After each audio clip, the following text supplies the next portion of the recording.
people in the conundrum are separated into groups based on their occupations or their roles in the conundrum.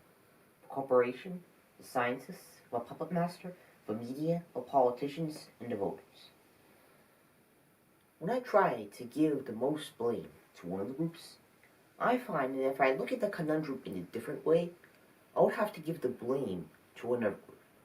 And this goes on for each and every group, and each of the ways of looking at the conundrum is justified. So, that means that I could just as easily randomly pick a group and assign it the most blame and would still be right. So, to avoid that uncertainty, I decided to divide them up into two groups. Guilty, not guilty. But if each of the groups can get the most blame, splitting them shouldn't really help. Well, in some groups, there are people that I cannot blame and people that I can blame. So I divided some groups into subgroups, and sent them into separate groups. So, the people in the first group, or the guilty group, are the ones that put their financial, including short-term, interests ahead of environmental protection. In it, I include cooperation, the scientists for a clean lake, the puppet master, the media, the politicians, and the voters that voted yes for the politicians while perfectly knowing that it is polluting the lake. I want to direct your attention towards the fact that I do not blame all of the voters that voted yes for the politicians. The voters that voted yes for the politicians that I do not blame are these ones.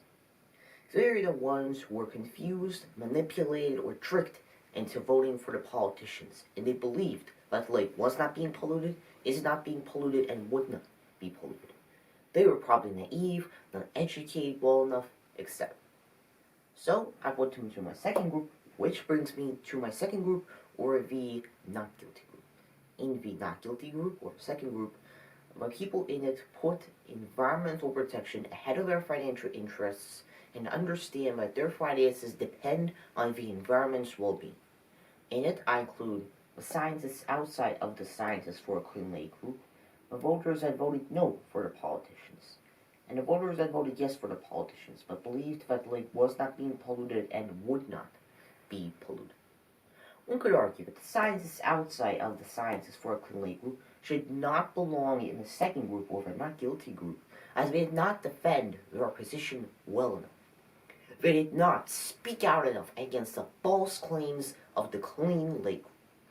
However, we are not given information about this, so I presume for innocence. I give all the blame to the first group, the one that puts its financial, including short-term, interests ahead of the environment. Unfortunately, it is also much, much bigger than the second group. So the lake and the town die from pollution. The end.